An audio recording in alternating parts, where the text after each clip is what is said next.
இன்னைக்கு மார்க்கெட் வந்து எப்படி மூவ் ஆகிட்டு இருக்கு அப்படிங்கிறத பார்த்துடலாம். ஸோ மார்னிங் வந்து 9 o'clockல இருந்து 11:15 வரைக்குமே லைவ் அனாலிசிஸ் கோர்ஸ் ஜாயின் பண்ணவங்களுக்கு தான் கண்டக்ட் பண்ணிட்டு இருந்தேன்.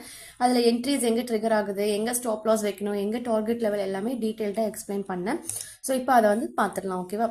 ஃபர்ஸ்ட் மார்னிங் வந்து மார்க்கெட் இன்னைக்கு நம்மளுக்கு ஒரு கேப் டவுன் ஓப்பனிங் அப்படிங்கிறது கொடுத்துருந்தாங்க எக்ஸாக்டா. ஆனால் இந்த இடத்துல ஒரு செல் என்ட்ரி அப்படிங்கிறது ட்ரிகர் ஆகியிருந்துச்சு. ஓகேவா?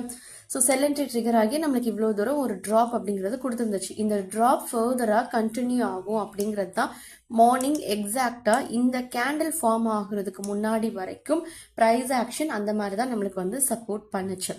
அதுக்கப்புறமா இந்த கேண்டில் எப்போ ஃபார்ம் ஆச்சோ அதுக்கப்புறம் பார்த்தீங்க அப்படின்னா மார்க்கெட் வந்து சின்னதாக ஒரு ரேலி கொடுத்தாங்க. பட் இந்த ரேலியை நாம் இவ்வளோ தூரம் போகும் அப்படின்ட்டு இந்த சின்ன மூமெண்ட்டை பார்த்தே நம்ம வந்து ஒரு ஃபைனல் டெசிஷனுக்கு வந்துடக்கூடாது. ஒரு மேஜர் ரெசிஸ்டன்ஸ் எங்கே இருக்குது அப்படின்னு பார்க்கணும்.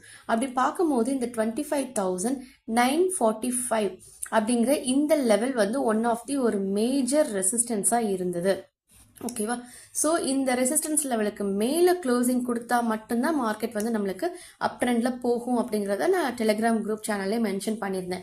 பட் அதுக்கப்புறமா கீழே இன்னொன்று போட்டிருப்பேன். எக்ஸாக்டாக மார்க்கெட் இந்த இடத்துல ட்ரேட் ஆகிட்டு இந்த இடத்துக்கு கீழே மறுபடியும் அகெயின் வர ஆரம்பிச்சாங்க.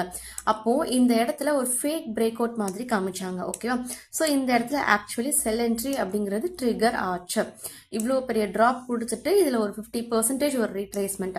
பட் இந்த கேண்டில் நீங்கள் எக்ஸாக்டாக வாட்ச் பண்ணீங்க அப்படின்னா இந்த கிரீன் கேண்டில் இந்த லெவலுக்கும் கீழே வந்துட்டு மறுபடியும் ஓவர்டேக் பண்ணிட்டாங்க. எப்போ ஓவர்டேக் பண்ணாங்களோ அப்போ இந்த இடத்துல ஒரு கன்ஃபர்மேஷன், அதாவது பையிங் என்ட்ரி, அதாவது நான் டெலிகிராம் சேனல்ல செல் என்ட்ரி ட்ரிகர் ஆகுது அப்படிங்கிறத இந்த கேண்டில் ஃபார்ம் ஆகும் போது நான் போஸ்ட் பண்ணியிருந்தேன். அதுக்கப்புறமா இமீடியட்டா பாத்தீங்கன்னா இந்த கேண்டில் அகெயின் பை என்ட்ரி அப்படிங்கிறத ட்ரிகர் பண்ணிருச்சு.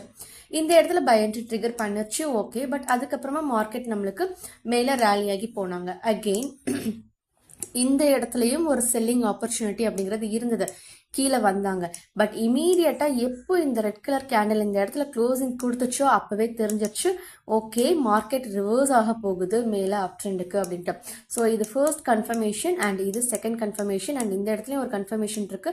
பட் ஸ்டில் இங்க வரைக்கும் புல் பேக் எடுத்துட்டு தான் மேலே போயிருக்காங்க. ஓகேவா? இப்போ ஆல்மோஸ்ட் ஃபர்ஸ்ட் டார்கெட் லெவல் அப்படின்னு பார்க்கும்போது இந்த இடத்துல இருக்குது. ஓகேவா? இந்த இடத்துல இருக்குது.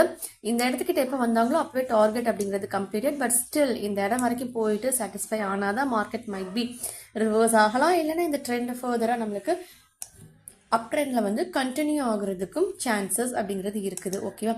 ஸோ ஒவ்வொரு கேண்டிலுமே எப்படி ஃபார்ம் ஆகுது அப்படிங்கிறத டீட்டெயில்டாக நான் லைவ் அனாலிசிஸ்ல வந்து எக்ஸ்பிளைன் பண்ணியிருந்தேன்.